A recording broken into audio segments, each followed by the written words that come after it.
Hello, Gene Schwimmer here. Welcome back to In Case You Missed It, where I go through some of the news events of the day that because of your busy day, you may not have had time to pay attention. So here I am to cover them in case you missed it. And also, where appropriate, I'm going to add some of my own comments, which you definitely have missed because I haven't made them yet. And that means I missed them too, because I haven't made them yet. And then I'm going to link to the whole article in case you want to read the whole article. So here we go. The first event, there's no way that you missed this one, which was just the Alexandria shooting that happened this morning. The two Republican representatives that were shot at a charity baseball practice in Virginia, Alexandria. And of course, you've heard about the shooting itself, but you may have missed Bernie Sanders' statement about the shooting. And the reason why his statement matters is because the shooter he's dead now, good, but he was, when he was alive, a Bernie Sanders supporter, a Bernie Sanders volunteer.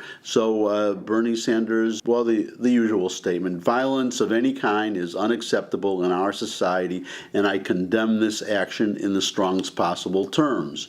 And he acknowledges that, well, I've just been informed that the alleged shooter is someone who apparently volunteered on my presidential campaign. I am sickened by this despicable act, as he should be, and I take him as being sincere, and definitely do not want to do what liberals do and condemn the left for this event by some crazy nut, however political he may have been. Nothing has been said or done by Democrats that would justify somebody doing something like this, unless the person was just crazy. But I would just follow that up by asking our friends on the left to cut us the same amount of slack when a shooting happens of a political figure or something that's politically connected, not blame the whole right for it, especially since, as in this case, as it so often turns out, in fact, I would say almost always turns out, it's somebody like this. It's somebody on the left or somebody who's apolitical. So just don't be a hypocrite, okay? All right, so you have Sanders' statement on the shooting, but something you may have missed, shortly after the shooting, a Republican representative, another one, Republican Representative Claudia Tenney of New York, she got a threat in an email, and the subject line was, quote, 1 down, 216 to go, unquote. Well, first of all, this idiot is obviously not too well informed about how many Republicans there are in the House of Representatives, because there are 238. 2 were shot today, and by the way, they're still alive, but leave that aside, so there are actually 235 to go. But hopefully they're going to find this nut and catch him. But I think it's just a copycat that's just sending a threat. But it gives you an idea. This is the mindset of a lot of our friends on the left. And let's see, I think I have another item here. Oh, yeah. I'm not going to give any free publicity to the shooter by mentioning his name, even though he's dead, for which I'm glad. I wish you would have committed suicide before you did what you did, but can't have everything, right? And finally, on this subject, it reminded me, did you ever see the Woody Allen movie Manhattan? And there is a scene in there, it takes place at Lincoln Center. Woody Allen is going to some kind of opera or something. And just out of the blue, they're talking. Then he says, did you hear that the Nazis, I guess these neo-Nazis, are marching in New Jersey? And he said, we should go out to that march and meet them with bricks and baseball bats. And somebody says, violence is not the right way. And another one says, well, I read a devastating article. And he says, nah, articles are wrong, bricks and baseball bats. Well, I'm Jewish, and I have no special love for Nazis, but if they're marching in the democratic United States of America, I'm not going to meet them with bricks and baseball bats. And finally, Republican Representative Mo Brooks was asked about gun control, because whenever one of these things happens, somebody, a reporter, a liberal, always asks them, How do you feel about gun control now? And the way I feel about it, how did this guy get off 50 shots, which is how many shots he got off before the police took him down? And I would say it's because there was nobody there with a gun to stop him and shoot him sooner. And you can go on YouTube and the internet and you can see videos of people that have tried to rob liquor stores and commit other crimes with guns and not got very far because there was another person there with a gun. And our friends on the left, they are in complete denial about this. They think that there is going to be some kind of a law that's going to prevent these kind of things from happening, that's going to prevent a criminal from getting a gun. And I'm sorry, the only defense, if you don't want to be shot, is have a gun. And it's very sad, I am personally, that I live in New York City, where it's almost impossible to get a gun to defend myself. And I'm getting older and slower, and I do worry about it. I do worry about it, especially I live in Harlem, so it's another reason to worry about it. But what he said here was, and this is where he may have missed something, he said that he still supports the Second Amendment, despite what happened, because any right can be abused. And then he says, well, we're not going to get rid of freedom of speech because some people say some really ugly things that hurt other people's feelings. We're not going to get rid of Fourth Amendment search and seizure rights because it allows some criminals to go free who should be behind bars. And he kind of goes on from there. But what he missed is when it comes to the First Amendment, I'm sorry, but our liberal friends, very many of them, they would curtail the First Amendment. And Exhibit A is Citizens United, which was to prevent certain kinds of advertising 60 days before an election.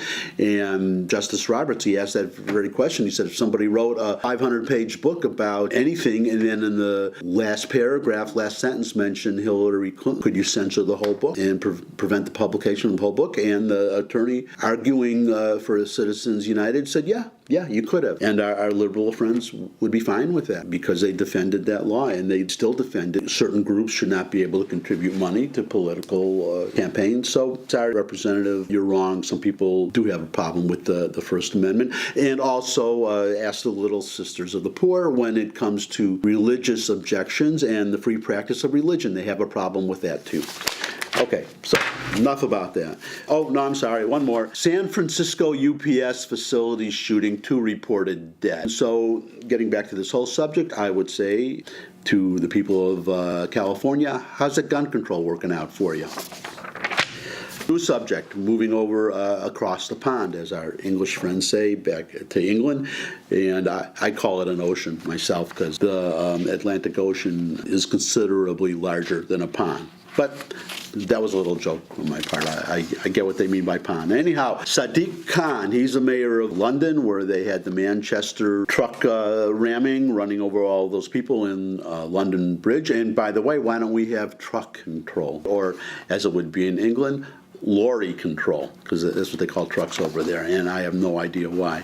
Or why they drive on the wrong side of the road and add letters to words that you don't need to, and use S's instead of Z. But, you know, their country, they can do what they want. Anyways, Sadiq Khan sought Israel's advice on fighting terror after spate of UK attacks. What this reminded me of is there's, I can't remember who it was, but an Israeli government official, I wish I could remember his name, give him full credit, it's really nice. But what this official said was, he said that Israel is like the mistress that nobody wants to be seen with, but everybody goes to. And that's what it is. They don't want to be seen, they don't want to openly support Israel, and they criticize Israel constantly. But when a terrorist strikes and they need help, where do they go? They go to Israel. Next item, and since we're overseas, let's go to sunny, beautiful Afghanistan. And actually, you know, this reminds me of something else. Somebody I went to college with, you look at how Afghanistan is today. When he graduated college, he took a year off to travel the world, and one of the places he went was Afghanistan. And I remember him writing to tell me how wonderful the marijuana was there, and he sent me back a little kind of a purse, something that was made there in Afghanistan.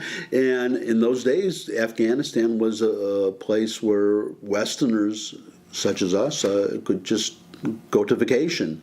And so you see what Islamism, jihadism, you see what it's done to the country. But anyways, that's an aside.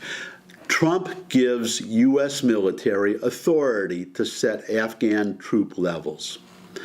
Well, what can I say? Letting the military decide how to run a war and deciding how many troops they need instead of Obama sitting there. General McChrystal says that he needs 40,000 troops, and Barack Obama takes, how many weeks or months was it to decide to send him 30,000 because Obama is such an expert on the military due to his long military service. And letting the military run the war the way the Continental Congress let Washington run the Revolutionary War, Lincoln let Grant run the Civil War, and Eisenhower run World War II. What can I say except an idea so crazy that it just might work. Letting the military decide how to fight a war. What do you think? Worth a try? Next story, and here's something I am sure that you missed this. I did not know this. Indian Navy Chief Admiral Sunil Lanba today paid floral tributes to the memorial of Indian soldiers, many of whom are buried in the cemetery in Haifa, Israel. I did not know this, but Haifa was liberated by Indian Army's Mysore and Jodhpur Lancers on September 23, 1918, in a famous cavalry charge that is now to become a part of the city's history books to be taught in the schools. So I had no idea that the Indian Army fought in World War I at all, to be honest, but in the Middle East and in what was then part of the Ottoman Empire. I did not know that. So, good job, Indian Mysore and Jodhpur Lancers. And now back to America and Obamacare. Obamacare repeal just got a lot easier as 2 million drop out. So you may remember our famously accurate CBO had estimated that by now 24 million people would have signed up for Obamacare, and it turned out to be 12 million, and now it's 10 million. 2 more dropped out.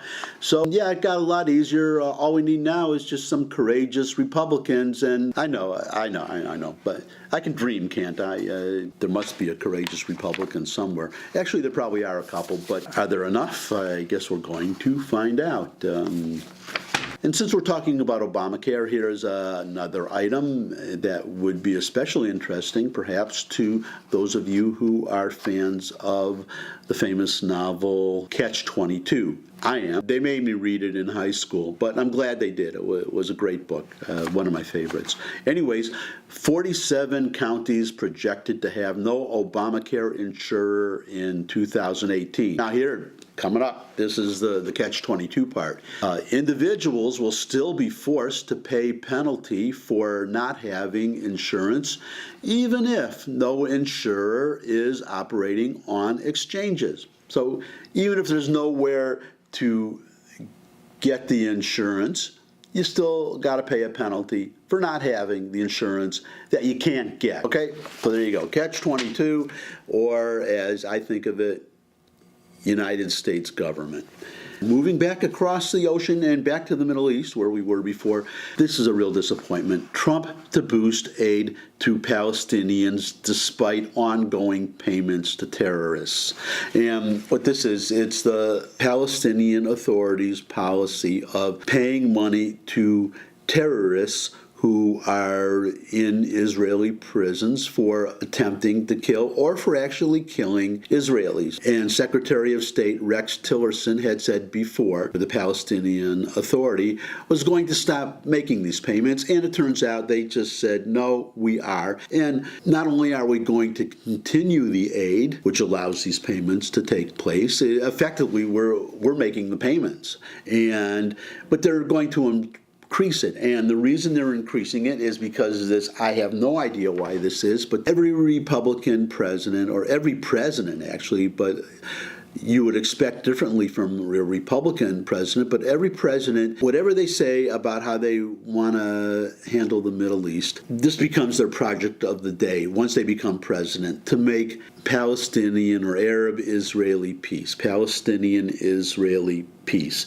And in doing this, they continually act as enablers and humor the Palestinians. They don't want to do anything to offend them. They don't want them to do anything that would make them not want to talk. And they should be doing the opposite, cut off all the aid. And to be honest, my personal evaluation, there is no problem that the Palestinians are having that cannot be solved simply by dropping their resistance to Israel and by recognizing a Jewish state, recognizing Jerusalem as its capital, dropping their stupid fantasy of importing millions of descendants of refugees into Israel. Drop all that and they could have jobs in Israel. Israelis would provide jobs for Palestinians in a Palestinian state, if there ever is one, and or a protectorate, which is my preferred solution, or even just the way it is. They could have jobs, they could have trade, and people around the world would invest in those areas once they're assured that there's not going to be a war that's going to cause the Israelis to attack those areas and wipe out everything in which they would have invested. So that's my take, and they should just stop acting as enablers for Palestinians and their support of terrorism, which is what they do. And that's it for today. I'll just say goodbye for now. I'll be back soon, I hope, with more items in case you missed it. You got plan, darling? I always got plan. They don't ever work, but I always got one.